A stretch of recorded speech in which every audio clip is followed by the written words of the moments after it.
Saudara Presiden Prabowo Subianto menyebut kampus sebagai tempat adu gagasan dan inovasi. Menurutnya dinamika adu pendapat di lingkungan kampus merupakan bagian dari kebebasan akademik.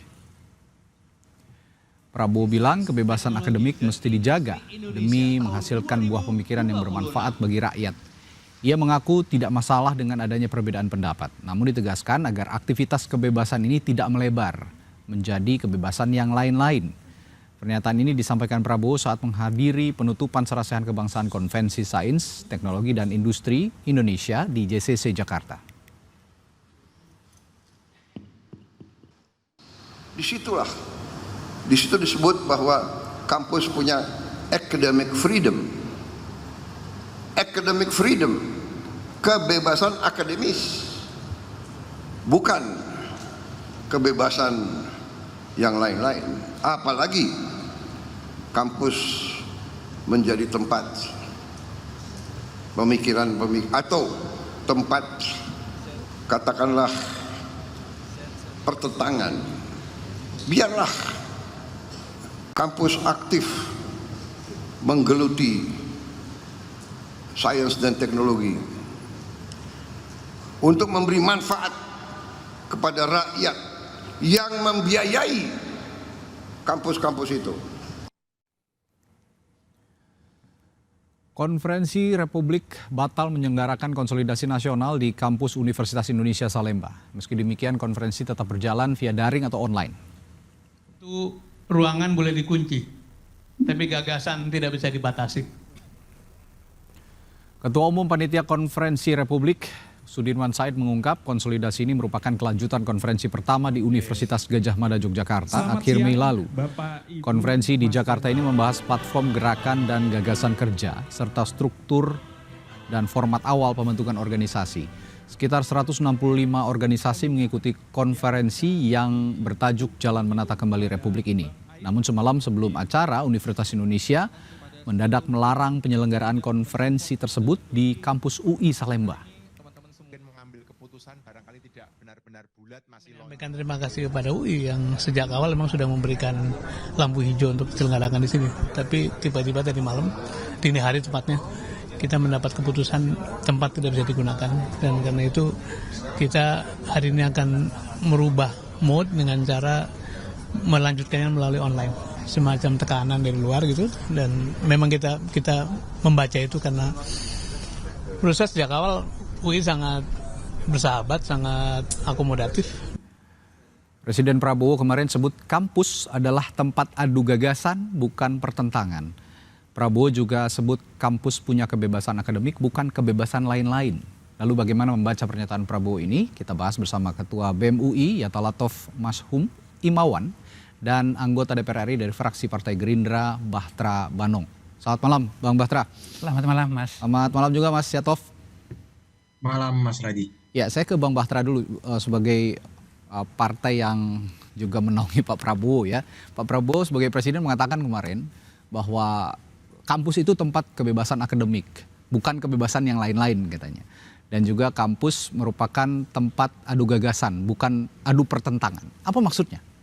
Ya, kalau kita lihat ya secara runut penjelasan Pak Prabowo bahwa beliau kan mengundang para rektor, kemudian untuk hadir bertemu bersilaturahmi dalam rangka ingin menekankan kembali bahwa kampus ini kan harus dijadikan sebagai tempat bertemunya gagasan, baik tentu secara filosofi juga iya, secara pemikiran-pemikiran juga iya, terutama yang berkaitan dengan riset dan teknologi. Karena kalau kita lihat, Mas, Pak Prabowo juga menyampaikan bahwa negara kita kan sudah hampir 81 tahun, nanti di bulan Agustus ini kita merdeka, namun kita belum memiliki mobil nasional.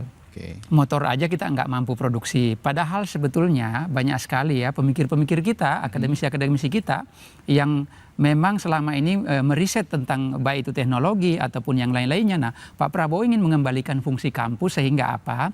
setiap permasalahan-permasalahan yang dihadapi bangsa ini tentu harus dilibatkan ya para akademisi-akademisi, para riset kita sehingga bisa menghasilkan solusi. Jadi tidak hanya sekedar beradu gagasan, argumentasi, atau misalnya tidak hanya kita selama ini kan kita terlalu banyak meriset tetapi tidak ada solusi yang kita hasilkan terhadap bangsa ini, terutama berkaitan dengan teknologi ya. Jadi Pak Prabowo ingin menekankan ke sana dan mengajak pada seluruh para civitas akademis kita agar konsen ke arah sana, karena saya pikir kan beliau juga menjelaskan bahwa tantangan kita kan tidak mudah. Tantangan global sangat kompleks, sangat dinamis tentunya, dan itu harus kita hadapi secara bersama-sama, secara bersatu. Nah, kalau semuanya berpikir ke arah sana, tentu problem-problem bangsa kita, terutama yang berkaitan dengan teknologi, ya kan, bisa kita atasi secara bersama-sama. Dan insya Allah Indonesia ke depan akan makin baik dan akan makin maju. Tentu Civitas Akademika, termasuk juga mahasiswa, akan sepakat dengan gagasan bahwa Pak Prabowo ingin bahwa kampus ini maju begitu, mengemukakan gagasan terutama soal sains dan teknologi. Ini saya sepakat. Mungkin juga mahasiswa juga akan sepakat. Tapi di tengah kemarin ada gejolak unjuk rasa, lalu juga ada poin lain tadi yang saya sebut sebenarnya bahwa Pak Prabowo jangankan kampus, katanya pertentangan ini suka juga terjadi di mana-mana dan ini juga harus dihindari sehingga kita harus bersatu. Tapi ada kalimat juga kebebasan yang lain-lain. Yang lain-lain ini maksudnya apa? Ya, saya pikir ya Pak Prabowo ingin menegaskan kembali ya bahwa dalam dinamika kita berbangsa dan bernegara tentu beliau juga menyampaikan secara gamblang, secara terbuka bahwa siapapun yang memberikan masukan, bukan hanya para profesor, bukan hanya para akademisi kita dari kampus, bahkan beliau secara tegas menyatakan bahwa jangankan para profesor, anak-anak di desa pun memberikan masukan ya melalui media, terus kemudian langsung ditindaklanjuti oleh beliau. Artinya beliau terbuka dengan siapapun yang memberi masukan tanpa terkecuali tentunya ya. Apakah itu para mahasiswa kita, apakah itu misalnya para dosen kita, apakah itu para profesor kita, atau misalnya lembaga-lembaga atau organisasi-organisasi yang selama ini bagi kami ya Partai Gerindra dan tentu Pak Prabowo pengennya bahwa semua ikut berpartisipasi terlibat untuk membangun bangsa. Makanya dibutuhkan persatuan dalam rangka menghadapi tantangan tadi. Termasuk kritik juga itu kan salah satu partisipasi masyarakat dan publik juga untuk membangun. Bukan kritik yang destruktif tapi yang konstruktif tentunya. Dan ini juga disampaikan oleh teman-teman mahasiswa. Nah, kira-kira dari Mas Atof, kalau mendengar penjelasan Bung Bahtera tadi bahwa Pak Prabowo ini ya ingin tidak ada pertentangan, mari kita bangun bersama begitu, tapi di sisi lain ada kritik-kritik yang konstruktif yang juga sudah diterima oleh Pak Prabowo dan langsung ditindaklanjuti. Anda merasa masukan kritik itu sudah langsung ditindaklanjuti oleh pemerintah dengan konteks pernyataan Pak Prabowo kemarin? Iya, baik. Terima kasih Mas Radi ya. Sebenarnya saya sendiri pun jadi bingung ketika Pak Prabowo sebagai presiden ya menyebut kampus tempat adu gagasan tapi bukan tempat pertentangan. Karena sebenarnya kita mari bertanya, apa itu gagasan gitu kan? Dan untuk apa gagasan jika tidak ada pertentangan untuk mengujinya? Apalagi ketika gagasan itu akan menyangkut masalah kehidupan masyarakat Indonesia begitu kan. Nah, hal-hal inilah yang kami mahasiswa jadi bingung terkait Pak Presiden ini ketika ngomong ada hal fakta di lapangannya itu B begitu. Misalkan, bagaimana bisa kampus menjadi tempat adu gagasan, tempat kebebasan akademik, ketika kita menonton film Pesta Babi saja dibubarkan oleh TNI, oleh militer, gitu kan. Padahal di situ kita ingin mengadu gagasan, bagaimana sebaiknya misalkan food estate dijalankan, bagaimana sebaiknya ketika kita ingin menjadi lumbung pangan di dunia, tapi kita tidak juga di sisi lain malah menindas atau bahkan mengusir masyarakat sendiri dalam hal ini di Papua begitu. Atau misalkan bagaimana ini kita menjadi kampus yang punya kebebasan akademik ketika misalkan ada 2 guru besar IPB malah dituntut ketika sedang melakukan saksi ahli dalam suatu kasus terkait nikel misalkan. Atau pernah ada satu dosen di UNJ itu jabatannya dicopot ketika dia habis melaporkan kasus korupsi yang menyangkut rezim sebelumnya gitu. Nah, lagi pula kita juga bingung bagaimana bisa kampus punya kebebasan akademik dan menjadi tempat gagasan untuk dimulai ketika sendiri kesusahan untuk kuliah gitu. Sekarang ini kan kemarin baru saja 60.000 calon mahasiswa baru tidak dapat mendaftar ulang karena kondisi ekonomi begitu kan. Atau bagaimana bisa dosen-dosen sebagai tempat yang menjadi guru untuk mahasiswa dan juga tempat yang menghasilkan gagasan itu dapat produktif, dapat menghasilkan gagasan bagus ketika mereka sendiri gajinya secara rata-rata masih di bawah UMR begitu kan.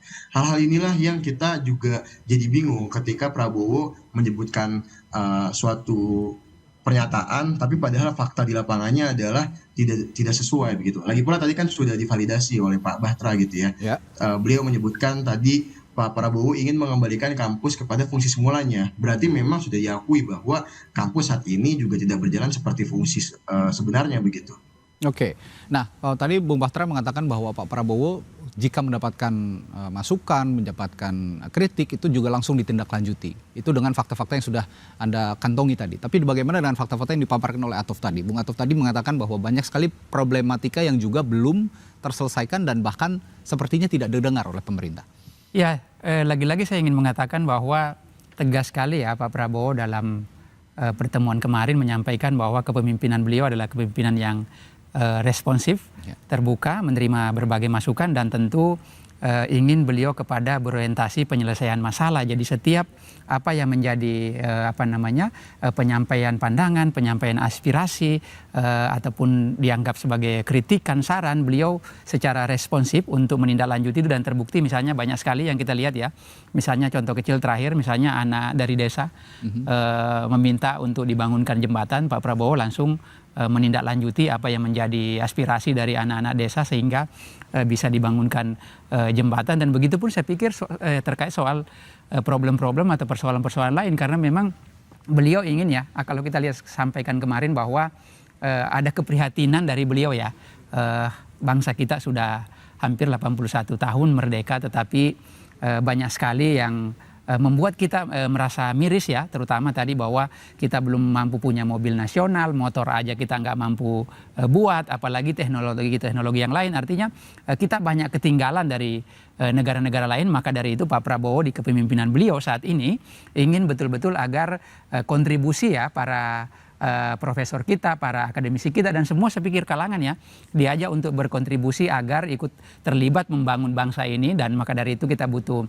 persatuan sehingga tantangan-tantangan yang sulit tadi itu bisa kita hadapi, bisa kita lewati sehingga juga terutama berkaitan tadi soal misalnya bagaimana teknologi riset harus dikembangkan karena selama ini kan kalau kita lihat bahwa kampus Pak Prabowo juga menjelaskan bahwa dibiayai oleh negara, dibiayai oleh dari duit rakyat. Nah, maka dari itu juga harus ada timbal balik menghasilkan solusi yang kemudian harus kembali kepada penyelesaian persoalan-persoalan rakyat yang sedang dihadapi bangsa kita selama ini. Oke, ya kalau dari Bang Batra ini mengatakan bahwa sudah ada respons yang langsung dilakukan jika ada masukan, jika ada kritik, termasuk juga permintaan dari publik, ya, Mas Atof.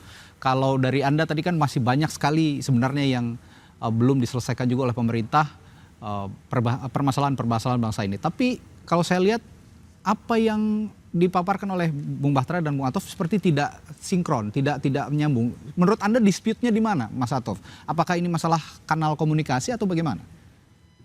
Ya, sebenarnya ini kembali lagi kepada poin tuntutan nomor 5 ketika ada aksi di Bundaran HI ya Kak ya. Kita kan menyebutkan bahwa Pak Presiden berhenti mengelak dan mengakui kesalahannya begitu. Hal-hal inilah yang sebenarnya sederhana tapi sangat sulit untuk bangsa yang katanya besar begitu kan. Kita di sini melihat tadi Mas Batra menyebut bahwa kita sangat ketertinggal jauh dengan negara-negara lain. Kita tidak punya mobil, tidak punya motor buatan sendiri begitu kan. Ketika kita berani melihat lebih dalam lagi, sebenarnya kenapa hal ini terjadi? Karena dari Pak Presiden saja justru bukan mempercayakan kepada para ahlinya, kepada para teknokrat yang expert di bidangnya, tetapi malah mempercayakan kepada misalkan itu kita sebut militer, misalkan kita sebut relawan segala macam gitu. Hal-hal itulah yang menjadi masalah begitu kan. Kita sebenarnya punya sumber daya manusia yang unggul gitu. Kita punya para ahli-ahli yang sanggup untuk memajukan bangsa ini. Tetapi jika para ahli itu tidak diberikan kesempatan, tidak berikan tempat yang layak, bahkan tidak diberikan perlindungan, bagaimana bisa mereka berkontribusi? Justru yang ada malah orang-orang yang siapa, padahal hasilnya ya sangat jauh dari harapan gitu. Oke, ya saya balik Bung Bahtera kalau begitu. Pak Prabowo menyinggung soal adu gagasan. Kalau bicara soal disiplin ilmu tentang adu gagasan, kemarin kan Pak Prabowo berbicara di Sarasehan Sains dan Teknologi begitu ya. Tapi bukankah adu gagasan akademik ini tidak hanya disiplin ilmu sains dan teknologi, misalnya ada hukum, sosial, politik, lalu HAM dan lain-lain, ekonomi juga. Nah, apakah kanal atau disiplin ilmu ini juga seharusnya disinggung oleh Pak Prabowo, bisa juga ikut membangun bangsa secara konstruktif? Ya, saya pikir Pak Prabowo, kita lihat ya, saya bukan mengklaim ya bahwa beliau adalah pemimpin yang betul-betul ingin mendengarkan suara masyarakatnya, suara publik. Terbukti misalnya Mas, kita lihat bahwa seringkali Pak Prabowo mengundang para tokoh-tokoh kita yang tentu berlatar belakang yang berbeda-beda. Kemarin kan mungkin para akademisi dari kampus, sebelumnya kan misalnya tokoh-tokoh agama kita. Yeah. Terus para tokoh-tokoh yang misalnya tempo hari ingin mereformasi Polri, bagaimana penegak hukum kita kan, tokoh-tokoh yang bergerak para aktivis-aktivis di sana diajak bertemu dengan beliau. Terus kemudian para ekonom kita, terakhir kita misalnya lihat Pak JK walaupun misalnya kita saksikan bahwa baik yang sejalan dengan pemerintah, begitupun yang banyak melakukan kritik terhadap pemerintah, termasuk Pak JK terakhir, Pak Prabowo nggak pernah alergi, beliau terbuka dan beliau ingin betul-betul melibatkan segenap anak bangsa untuk kemudian berpartisipasi membangun bangsa ini, karena beliau menyadari bahwa bangsa kita kan bangsa yang sangat luas, sangat besar, tidak mungkin bisa dikelola secara sendiri-sendiri, harus dikelola secara bersama, harus dikelola secara bergotong royong, sehingga kalau itu dilakukan, insya Allah bangsa kita ke depan akan makin maju, dan apa yang menjadi harapan Presiden Prabowo dan harapan kita semua bisa kita wujudkan.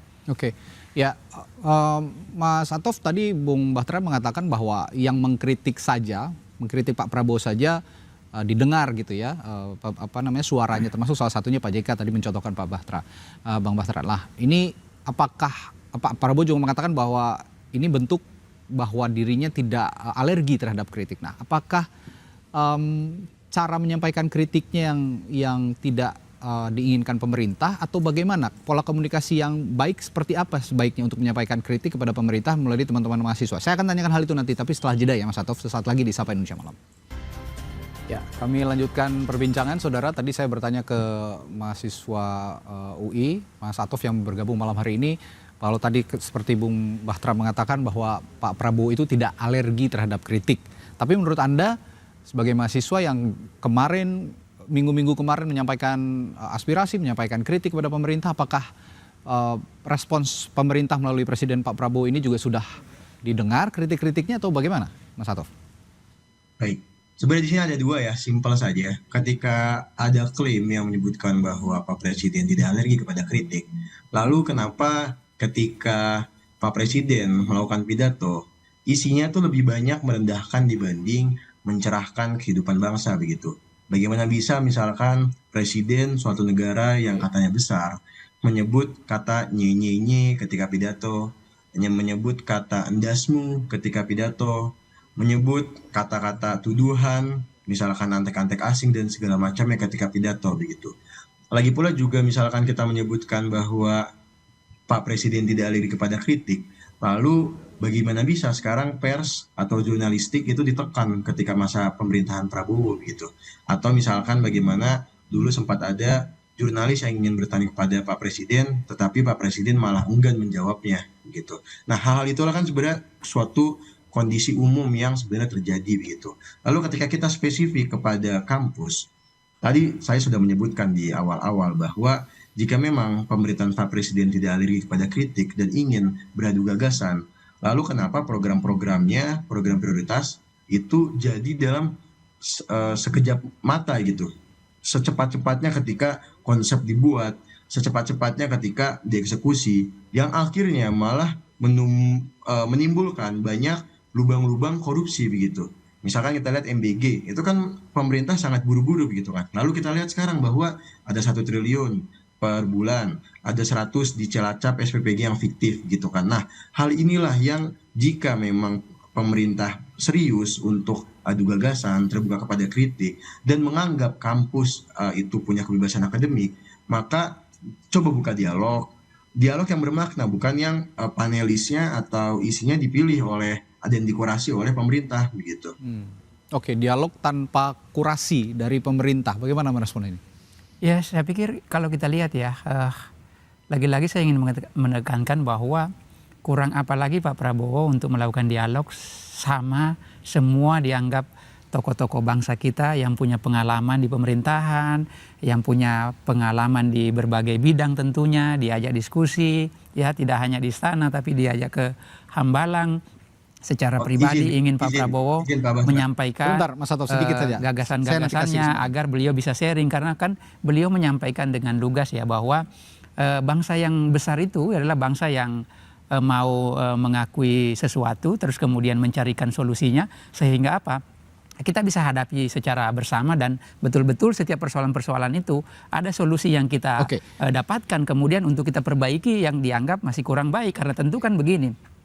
Perjalanan bangsa kita ini kan tidak semata-mata di saat kepemimpinan Pak Prabowo, ini adalah keberlanjutan dari suatu periode ke periode berikutnya, tetapi yang baik-baik di masa lalu tentu harus kita teruskan. Ya, ada yang kekurangan-kekurangan, tentu kan pasti juga ada kekurangan-kekurangan. Nah, itu terus yang diperbaiki oleh Pak Prabowo agar apa? Tantangan-tantangan yang tentu yang tidak mudah ini ya kita harus hadapi ya dengan kekompakan, terus kemudian dengan secara solutif, sehingga tidak berkutat hanya persoalan-persoalan itu aja. Jadi kita harus ada kemajuan, ada persoalan, ada problem, kita carikan solusinya, terus kita hadapi bersama, terus kemudian dengan persatuan ya, dengan kesatuan, maka itu bisa membentuk karakter bangsa kita, itu sehingga bisa kita melewati masa-masa sulit yang kita tentu tahu ya bahwa tantangannya tidak mudah ya, apalagi tantangan-tantangan global tadi. Itu kan dialog dengan tokoh bangsa yang Anda sebutkan tadi. Nah, sekarang kan konteksnya mahasiswa. Kita bicara civitas akademika, tentu saja mahasiswa dan civitas akademika. Bagaimana juga dengan mahasiswa, dengan teman-teman kampus, teman-teman mahasiswa yang sudah menyampaikan kritik. Nah, apakah dialog itu juga sudah dibangun? Karena selama ini sepertinya juga Pak Prabowo belum terlalu intens begitu berdialog dengan mahasiswa, terutama berkunjung ke kampus-kampus untuk berdialog, dan tadi tanpa kurasi kalau menurut Mas Ato tadi. Ya, saya pikir ini kan tentu Pak Prabowo setiap apa yang menjadi penyampaian aspirasi, beliau kan pasti juga mendengar berbagai aspirasi dari berbagai pihak, tentu tidak hanya dari mahasiswa tapi semua kalangan pasti akan didengarkan oleh beliau, terus kemudian dalam itulah untuk kemudian merumuskan kebijakan-kebijakan pemerintah, pasti juga beliau banyak sekali mendapatkan masukan-masukan dari berbagai kelompok, dari berbagai kalangan tentunya. Ya, Mas Atov, ada yang mau disampaikan tadi kira-kira? Ya, justru itu malah memperkuat dugaan kami ya, mahasiswa yang sebagai bagian dari rakyat, bahwa memang jika semuanya didengar, lalu siapa yang benar-benar didengar dan lalu siapa yang benar-benar dipedulikan, begitu kan? Kita misalkan dapat melihat contoh, tadi kan saya menyebutkan terkait kondisi ekonomi atau terkait kondisi kampus. Nah, saya ingin memberikan contoh lain begitu. Jika memang Pak Presiden benar-benar terbuka dan benar-benar mempunyai niat baik untuk memperbaiki suatu kondisi, bagaimana bisa ketika tahun lalu Agustus ada kerusuhan, dan setelah ada kerusuhan akhirnya dibentuk Komite Reformasi untuk Polri, tetapi hasilnya ternyata nihil begitu. Hasilnya ternyata reformasi Polri hanya omong kosong. Kita dapat melihat bahwa kemarin untuk undang-undang Polri di DPR dikebut gitu kan, sekejap langsung jadi. Tiba-tiba Kapolri diperpanjang masa jabatan.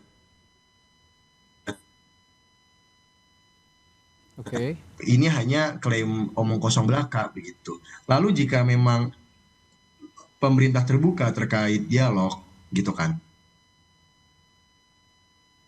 Ya, Bung Atov. Mas Atov sepertinya komunikasinya terputus-putus. Mas Atov, audionya terputus, mohon maaf. Apakah bisa diperbaiki jaringan komunikasinya? Ya, sepertinya ada gangguan komunikasi. Ya, saya ke Bung Bahtera dulu. Tadi sekilas kita mendengar bahwa buktinya bahwa Agustus tahun lalu ada gejolak begitu ya, dan ada tim reformasi Polri. Menurut mahasiswa, menurut Mas Atov dari UI tadi, ini tidak ada bukti nyata yang bisa dikembalikan kepada publik bahwa reformasi Polri itu sudah dilakukan sebenarnya. Ya, tentu pemerintah terus bekerja keras ya, bekerja secara maksimal, dan saya pikir Pak Prabowo tidak pernah tidur mendengarkan semua aspirasi berbagai pihak, mendengarkan aspirasi publik terkait dengan persoalan-persoalan bangsa kita. Dan kami juga di DPR tadi, DPR bersama pemerintah melakukan, pimpinan DPR melakukan rapat koordinasi dengan pemerintah, terus kemudian mencarikan solusi-solusi terbaik bagi bangsa ini, karena tentu ya Pak Prabowo juga menyampaikan bahwa tantangan yang kita hadapi kan tentu tidak mudah karena banyak sekali persoalan-persoalan, apalagi dipengaruhi oleh situasi global yang penuh ketidakpastian ini. Itu kita harus hadapi secara bersama, terus kemudian harus kita carikan solusinya, dan tentu dengan persatuan maka masa-masa sulit seperti itu pasti akan kita lewati, dan itulah yang akan membuat bangsa kita semakin publik besar ke diminta depan. untuk bersabar dulu karena pemerintah sedang bekerja intensif begitu ya. Singkat saja karena tadi ada terputus, Mas Satov, singkat saja karena waktu kita sebenarnya sudah habis. Tadi agak terputus yang ingin disampaikan, terutama ekspektasi mahasiswa dalam konteks adu gagasan dan kritik ini. Mas Satov? Audionya. Ya, sepertinya masih ada gangguan komunikasi. Namun ya saya harus tutup. Sepertinya dialog kita malam hari ini sayang sekali, namun kita akan coba nanti lain waktu berdiskusi lagi dengan mahasiswa. Tapi dari pemerintah tadi intinya publik diminta bersabar dahulu karena pemerintah sekarang masih terus menata begitu ya, menata komunikasi dan termasuk juga situasi sekarang untuk memperbaiki situasi sekarang sehingga bisa lebih baik lagi ke depannya. Terima kasih, Mbak Trabandong. Dan terima juga kasih, tadi ada mahasiswa UI Yatta Latov yang sudah bergabung bersama kami di Sapa Indonesia Malam.